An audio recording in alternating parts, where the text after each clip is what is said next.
Hello दोस्तों।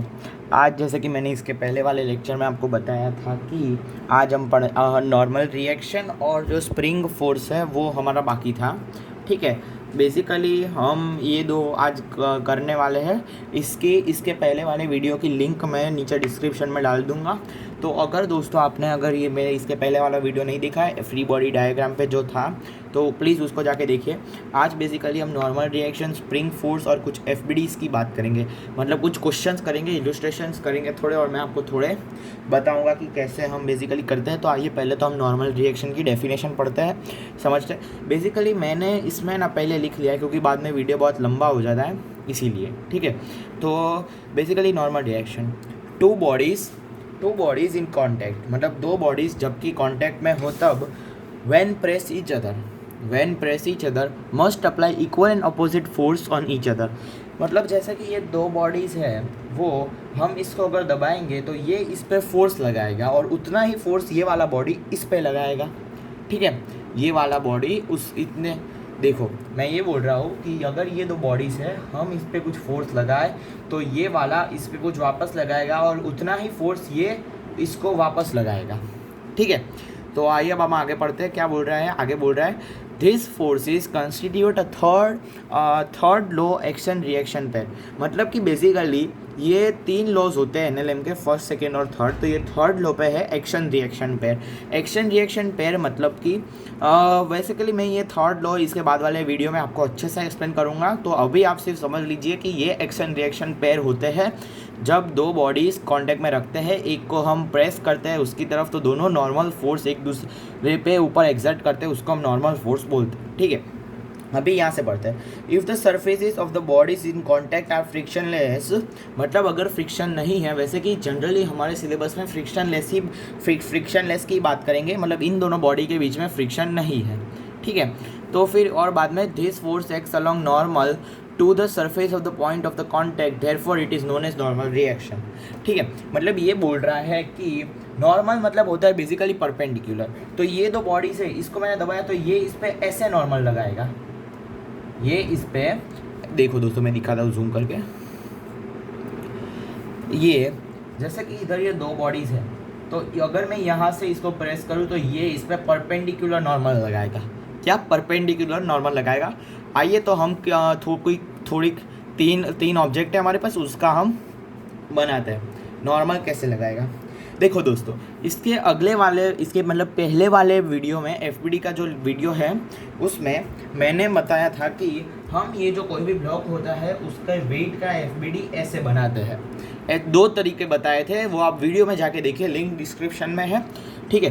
तो अभी ये जो होगा वो इस पर वापस नॉर्मल फोर्स भी लगाएगा। और अभी नॉर्मल फोर्स हम कैसे बताएंगे? नॉर्मल फोर्स हम ऐसे बताएंगे, हम ये नॉर्मल फोर्स ऐसे बताएंगे। और ये नॉर्मल फोर्स कौन सा होगा? Due to surface on the block. ये वाला जो नॉर्मल फोर्स होगा वो हो जाएगा due to surface on the block. ठीक है दोस्तों, due to surface on the block. अभी हम अगर देखें तो अभी इसमें भी हम दूसरा एग्जांपल लेते हैं जो कि है एक स्पीयर का। तो स्पीयर में नॉर्मल फोर्स हम कैसे लगाएंगे? वेट को हम ऐसे लगा देंगे और नॉर्मल को हम ऐसे लगा देंगे। ये बेसिकली एरो है थोड़ा, ठीक है, ऐसे लगा देंगे। और अभी हम अगर इसकी बात करें तो बेसिकली मैं आपको बताता हूँ। देखो एक पॉइंट यहाँ पे पॉइंट ऑफ कांटेक्ट है, यहाँ पे कांटेक्ट है, यहाँ पे कांटेक्ट है और यहाँ पे कांटेक्ट नहीं है। मतलब जहाँ पे याद रखो दोस्तों, जहाँ पे कांटेक्ट हो वहाँ पे ही नॉर्मल फोर्स लगता है, जहाँ पे कांटेक्ट नहीं हो उधर नॉर्मल फोर्स नहीं लगता। डेफिनेशन को ध्यान से पढ़िए। To bodies in contact. ठीक है। और तो इधर तो सिर्फ तीन ही जगह पे कांटेक्ट है, तो तीन जगह पे ही नॉर्मल लगेगा। तो और नॉर्मल कैसे लगता है? हमेशा परपेंडिकुलर लगता है। तो इसका हम अगर एफबीडी बनाए, देखो वेट तो हमेशा नीचे ही लगाना है आपको, कैसा भी डायग्राम है वेट तो हमको नीचे ही लगाना है। ठीक है। तो अभी इधर से ये इसको ऐसे नॉर्मल लगा रहा होगा, इसकी वैल्यू दे दो n1 मान लो, मतलब सेम नहीं होगी पर मान लो, इसकी वैल्यू दे दो n2 और इसकी वैल्यू दे दो n3। ठीक है दोस्तों, ये हो गया अपना n3 ये हो गया N1 N2 और N3, ठीक है। ये इसका हो गया FBD, मतलब कि नॉर्मल फोर्स। आप एक बार देखो, मैं पूरा दिखा देता हूँ, आप डेफिनेशन एक बार पढ़ लेना, आपको अच्छे से समझ में आ जाएगा। अभी हम बात करते हैं स्प्रिंग फोर्स की। तो बेसिकली स्प्रिंग फोर्स में बोल रहा है, स्प्रिंग फोर्स देखो ये भी है ना FBD के एग्जांपल्स है, मतलब उसमें FBD में हमने देखा था कि कॉन्टैक्ट फोर्सेस के बारे में हम पढ़ रहे थे इसके पहले वाले वीडियो में, जिसकी लिंक डिस्क्रिप्शन में है। तो फिर उसके हमने पहले टेंशन वाला कवर कर लिया था और ये वाला कवर कर लिया था, कौन सा, पुली पे, स्ट्रिंग और पुली पे जो लगता है। तो हमारे दो बाकी थे, न्यूटन और स्प्रिंग, वो मैंने बेसिकली इस वीडियो में मैं कवर कर लूँगा। और आज हम इलस्ट्रेशन भी करेंगे और इसके बाद वाले वीडियो में हम NLM के लॉज पढ़ेंगे। तो आपको क्लियर हो गया हम कैसे पढ़ रहे हैं, ठीक है दोस्तों। तो अभी ये है स्प्रिंग फोर्स की, हम डेफिनेशन पढ़ते हैं। स्प्रिंग फोर्स में बोल रहा है when no force acts on a spring, मतलब अगर ऐसे कोई भी स्प्रिंग रखिए, उस पर कोई फोर्स नहीं हो रहा और वो रिलैक्स्ड है, और वो मतलब रिलैक्स्ड कंडीशन में होता है, जब भी मतलब कोई फोर्स नहीं लग रहा किसी पे, तो वो रिलैक्स ही होता है बेसिकली, ठीक है। और बाद में बोल रहा है consider spring attach to a fixed support and consider spring attach to a fix support at one of its end and the other end is free. मतलब हमें मानना है कि मान लो वो ये स्प्रिंग है, हमारे पास स्प्रिंग ऐसे ही दिखती है जनरली, तो ये जो उसका एक एंड है वो कनेक्टेड है, पर दूसरा ये वाला एंड है वो है फ्री, ये वाला एंड फ्री है। देखो दोस्तों, ये वाला है, ये वाला उसका एक एंड जो है वो फ्री है, और दूसरा वाला ये वाला जो है वो फिक्स्ड है, ठीक है। तो बेसिकली इसमें हमको यही बोला है। और बाद में क्या बोला है, हाँ बाद में हम पढ़ते हैं when the spring is pushed, मतलब अगर आप स्प्रिंग को पुश करेंगे, मैं इसके दूसरे वाले पेज पे आपको डायग्राम बता के अच्छे से समझाता हूँ, और पहले ये स्टेटमेंट्स पढ़ लेते हैं। हाँ, when the spring is pushed by a force F, मतलब आप स्प्रिंग को जैसे ही धक्का मारते हो, जैसे कि आप देखिए कि ये मैं आपको नहीं, आप ऐसा अज्यूम कीजिए कि आपने एक स्प्रिंग लिया उसको, और आपने एक स्प्रिंग लिया, ऐसे ही मान लीजिए इधर, हाँ देखिए दोस्तों, इधर ऐसे ही मान लीजिए आपने एक ये स्प्रिंग लिया, और ये जो है वो बॉल है, आपका बॉल है आपके पास, ये वाली जो स्प्रिंग है, और आपने इसको ऐसे फोर्स लगाया F। देखो पुश्ड का मतलब क्या होता है, धक्का लगाना। पुश्ड का मतलब सिंपल होता है धक्का लगाना। तो आपने अगर इसको फोर्स F लगाया तो ये क्या होगा, कंप्रेस होगा ना, ऐसे स्प्रिंग कंप्रेस होगा, ऐसे कंप्रेस होगा स्प्रिंग, ऐसे पूरी थी तो स्प्रिंग कंप्रेस होगी। यही सेंटेंस बोल रहा है, मैं पीछे आपको डायग्राम बता के। और वैसे ही अगर आप स्प्रिंग को खींचोगे तो वो इलोंगेट होगा, ठीक है। तो आइए अभी दूसरे पेज पे हम डायग्राम बनाते हैं। हाँ तो दोस्तों हम दूसरे पेज पे आ गए, और ये बोल रहा है, हाँ तो ये देखो ये कौन सी पोजीशन है इसकी, ये इक्विलिब्रियम पोजीशन है, ये इक्विलिब्रियम पोजीशन है, या फिर तुम बोल सकते हो ये रिलैक्स्ड, एकदम रिलैक्स्ड पोजीशन है। तो अभी हमें दूसरी दो पोजीशंस बनानी है, मतलब इसको हम नाम दे तो हम इसको ऐसा बोल सकते हैं, ये है रिलैक्स्ड स्प्रिंग, रिलैक्स्ड स्प्रिंग, ये है रिलैक्स स्प्रिंग, ठीक है। और अभी हम दो स्प्रिंग बनाने वाले हैं, पहली बनाएंगे कंप्रेस्ड स्प्रिंग और इलोंगेटेड।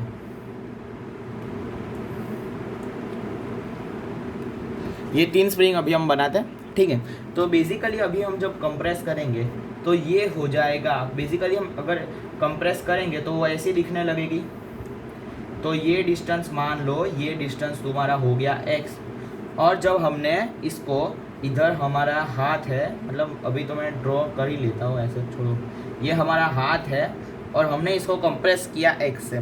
तो अभी आप समझिए दोस्तों, अगर आपने स्प्रिंग है, आपके पास ये स्प्रिंग है, ठीक है, तो आपके पास ये स्प्रिंग है, तो जब ये नॉर्मल है, ये नॉर्मल है, और अभी हम देखें तो ये वाली हो जाएगी कंप्रेस्ड, ये वाली कंप्रेस्ड हो गई।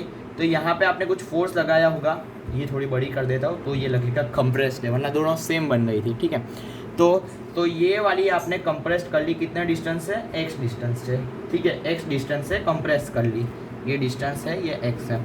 तो जब आप इधर हाथ रखोगे, तो आपने एक तो पहले इस डायरेक्शन में फोर्स लगाया F, और तो आपको न्यूटन का थर्ड लॉ याद करना है यहाँ पे कि हमेशा एक्शन रिएक्शन पेयर्स ही होते हैं। तो ये आपके ऊपर वापस इक्वल एंड अपोजिट फोर्स लगाएगा जो कि होगा F, ठीक है। अभी वो फोर्स स्प्रिंग में ट्रांसफ़र होते होते यहाँ पे आएगा, तो ये वाला जो फोर्स है वो इस वॉल को ऐसे धक्का लगाएगी F, तो वॉल उसको नॉर्मल रिएक्शन देगा ऐसे, ठीक है, दोस्तों ऐसे एफ देगा। आइए हम वापस समझते हैं। जब भी आप स्प्रिंग को फोर्स लगाओगे एफ, ये फोर्स लगाया एफ, तो स्प्रिंग ऐसे मतलब स्प्रिंग अपनी वापस ऐसी पोजीशन में आने की कोशिश करेगी। जैसे कि आप कभी भी स्प्रिंग को दबा के छोड़ देते हो तो अपनी वो नॉर्मल पोजीशन होती है उसमें आ जाती है। तो वो ऐसे ही मतलब अपनी नॉर्मल पोजीशन में आने के लिए उसको ऐसे फोर्स लगाना पड़ेगा ताकि ये स्प्रिंग आइडियल स्प्रिंग है और इसमें कोई कोई कुछ भी हाथ और स्प्रिंग के बीच में फ्रिक्शन और ऐसा कुछ नहीं है। तो वो इक्वल एंड अपोजिट फोर्स लगाएगा एफ। और यहाँ पे भी वॉल पे भी अगर वो ऐसे इक्वल एंड अपोजिट फोर्स लगाएगा एफ, ठीक है।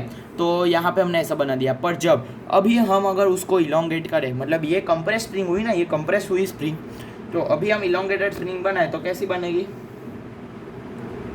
ऐसी बनेगी। और ये इलोंगेट कितने से होगी, एक्स है, क्योंकि हमने सेम वैल्यू ऑफ फोर्स ली है, ठीक है।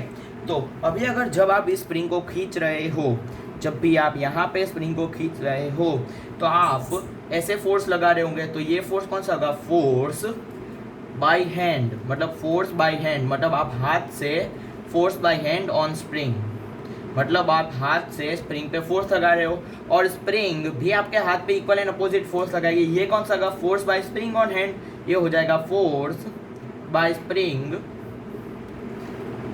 On hand. मैं जूम करके आपको दिखा देता, नहीं वैसे जूम ही है, ठीक है।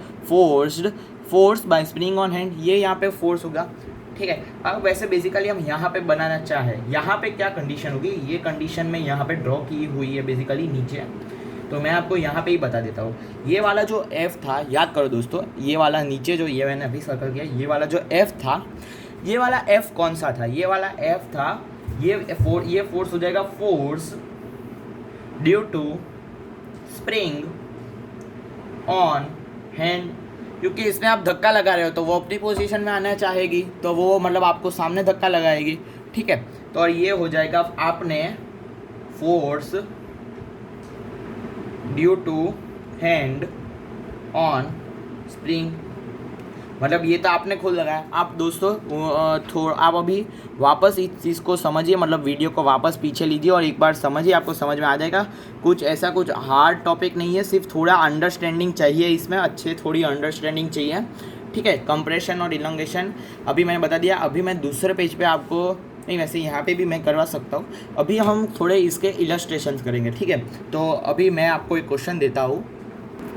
हाँ तो दोस्तों हमारा एक क्वेश्चन है, वैसे कि हाँ देखो इधर एक वेंच है, मतलब कि एक ऐसे है, ये सीधा है ऐसे, और ये एक प्लेटफॉर्म पे रखा गया है, और इधर एक स्पीयर है और उसको हमने ऐसे लगा दिया। तो अभी इसका मास है m1 और इसका मास है m2। तो इसमें हमको बेसिकली स्पीयर पे जो फोर्स लग रहा होगा, मतलब स्पीयर पे जितने भी फोर्स लग रहे होंगे उसका हमको FBD बनाना है। मतलब बेसिकली ये जो स्पीयर है उसका हमको FBD बनाना है। तो बेसिकली स्पीयर पे FBD कौन सा होगा, देखो स्पीयर पे एक फोर्स कौन कौन से होंगे, फोर्सेस ऑन स्पीयर, पहले तो हमें वो एनालाइज करना है। तो फोर्सेस ऑन स्पीयर कौन से होंगे, इस वॉल को मान लो वॉल 1 और ये हो जाएगी वॉल 2, मतलब ये तो बेस मान लो, प्लेटफॉर्म मान लेते हैं, प्लेटफॉर्म है, ठीक है। तो बेसिकली अब इसमें देखो सबसे पहले तो बेझिझक हो गए, उसका जो वेट होगा, मतलब उसका जो मास होगा वो फोर्स नीचे ही लग रहा होगा। तो मतलब ये एक हो जाएगा फोर्स ड्यू टू ग्रेविटी। दूसरा फोर्स हो जाएगा normal force due to wall. याद करो दोस्तों, मैंने अभी नॉर्मल रिएक्शन पढ़ा है, उसका क्या था, देखो उसमें बेसिकली हमारी वो क्या थी डेफिनेशन, व्हेन इसमें 2 बॉडीज़ होती है और जब वो कांटेक्ट में होते हैं और हम एक बॉडी को मतलब एक बॉडी को हम फोर्स देते हैं, तो वो दूसरी बॉडी जिसके साथ वो कनेक्टेड होती है वो उसको नॉर्मल रिएक्शन देती है वापस, ठीक है। तो वो हो जाएगा force due to wall 1 on sphere, जो कि हम निकाल रहे हैं। तो दूसरा कौन सा हो जाएगा, फोर्स ड्यू टू वॉल 1,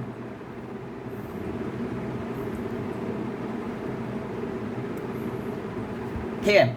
और अब एक तीसरा फोर्स भी लग रहा होगा। तीसरा फोर्स कौन सा लग रहा होगा दोस्तों, तीसरा फोर्स ये वाला लग रहा होगा, जो ये दोनों भी कांटेक्ट में है, ये दोनों भी एक दूसरे के ऊपर फोर्स लगा रहे होंगे। तो दूसरा फोर्स हो जाएगा force due to m2, force due to mass m2, force due to mass m2। ठीक है दोस्तों, तो आइए हम दूसरे पेज पे इसका FBD बनाते हैं। तो इसका FBD हो जाएगा, देखो ये जो था वो हमारा हो गया स्फीयर, ये जो इधर वॉल थी वो उस पर लगा रही होगी ऐसे नॉर्मल n1 मान लो उसकी वैल्यू, और इधर जो वेज था, इधर ऐसे जो वेज था वो इस पे ऐसे लगा रही होगी, उसकी वैल्यू मान लो n2, और ये लगा रहा होगा नीचे उसका वेट W मान लो। ठीक है, तो बेसिकली हमें इस FBD बनाते वक्त हमको ध्यान रखना है कि ये तीनों जो है वो एक ही पॉइंट से पास हो। ये हमें FBD बनाते वक्त खास ध्यान रखना है कि ये दोनों एक ही से पास हो। तो अभी मैं कुछ आपको क्वेश्चंस दे देता हूँ, मतलब एक क्वेश्चन देता हूँ, वो आप अपनी कॉपी पे बनाइए और उसको ट्राई कर लीजिए तो आपको आ जाएगा मतलब। ठीक है, तो वो एक बेसिकली क्वेश्चन है, क्वेश्चन ऐसा है, ये ऐसे है और इधर हमने एक रखा है स्क्वायर या रेक्टेंगल, तुम जो भी मानो उससे कुछ, और इधर एक रखा है हमने स्पीयर, इधर एक हमने रखा है स्पीयर और इसका मास है कितना m1। ये क्वेश्चन है, तो आपको इसमें भी स्पीयर का ही FBD बनाना है, दोस्तों मैं ये वाला आपको करा देता हूँ क्योंकि ये थोड़ा लग रहा है अच्छा क्वेश्चन है, तो आप एक समझ लीजिए, बाद में मैं और एक आपको दे दूंगा क्वेश्चन होमवर्क के लिए। ठीक है, तो ये क्वेश्चन आइए हम सॉल्व कर ही लेते हैं। तो यहाँ पे ये हो जाएगा, इसका आंसर ये होगा। हाँ तो दोस्तों हमें इसका लिखना है, मतलब जब भी आपको FBD ड्रॉ करने का क्वेश्चन आ जाए तो सबसे पहले आपको क्या करना है, सबसे पहले आपको कौन कौन से फोर्सेस उस पर एक्ट कर रहे हैं वो निकालना है। तो मैंने आपको बेझिझक बोला था, पहले तो आप मार्क कर दो फोर्स ड्यू टू ग्रेविटी, और दूसरा हो जाएगा, इसमें मैं जल्दी बता रहा हूँ, force due to mass m2, और तीसरा हो जाएगा ये वॉल है, फोर्स ड्यू टू वॉल। तो ये बेसिकली ये तो ग्रेविटी का आपको पता चल गया, ये बेसिकली है नॉर्मल फोर्सेस, है। ठीक है, तो आइए हम इसका FBD बनाते हैं। पहले तो मैंने स्फीयर बना दो, ये इस पे नॉर्मल कैसे ऐसे लगा रहा होगा, ये इस पे नॉर्मल ऐसे लगा रहा होगा, तो यहाँ से हम बना देंगे ऐसे, और ये जो वॉल है वो ऐसे लगा रही होगी तो हम वॉल का भी ऐसे ही बना देंगे। और याद रखो दोस्तों, नीचे ही mg भी लग रहा होगा, मतलब इसकी वैल्यू मान लो n1 n2 और नीचे तो उसका wait that is m1 × g। और याद रखो दोस्तों, वो हमेशा एक ही पॉइंट से पास होते हैं, ये आपको FBD ड्रॉ करते वक्त ध्यान रखना है। ठीक है, तो अभी मैं आपको एक क्वेश्चन देता हूँ होमवर्क के लिए, तो आपको इस क्वेश्चन का FBD बनाना है। ये मैं आपको डिस्कस करा दूंगा इसके अगले वाले लेक्चर में। ठीक है, तो ये बेसिकली क्वेश्चन है ड्रॉ FBD, मतलब बेसिकली आपको सी, मतलब जो अभी मैं मार्क कर, मतलब अभी मैं लिखता हूँ, हाँ अभी दिख रहा होगा दोस्तों आपको, ऐसे एक कोन जैसा रखा हुआ है, उसके अंदर ऐसे स्पीयर्स रखे हुए हैं। रुको दोस्तों, मैं आपको सीधा डायग्राम दे देता हूँ, ये थोड़ा अच्छा नहीं बन रहा मेरे से, तो मैंने जो बना हुआ है वो आपको दिखा देता हूँ। हाँ तो दोस्तों, आपको आपकी स्क्रीन के सामने ये डायग्राम दिख रहा होगा। आपको इस डायग्राम में ही इसमें C ब्लॉक जो है, ये जो C ब्लॉक है उसका FBD बनाना है आपको। ठीक है, इस C ब्लॉक का FBD बनाना है। आप डायग्राम कॉपी कर सकते हैं, आप वीडियो पॉज करके कॉपी कर लीजिए। ठीक है, तो आज का लेक्चर मैं यही समाप्त करता हूँ, और अभी हम इसके अगले वाले लेक्चर वीडियो में पढ़ेंगे ये न्यूटन्स लॉज ऑफ मोशन। ठीक है, हम 3 लॉ एकदम बढ़िया से पढ़ेंगे। ठीक है दोस्तों, तो दोस्तों मैं इसकी जो FBD की है वो लिंक डिस्क्रिप्शन में मैंने डाल दी है, तो आप देख लेना उसको एक बार। ओके, थैंक यू दोस्तों।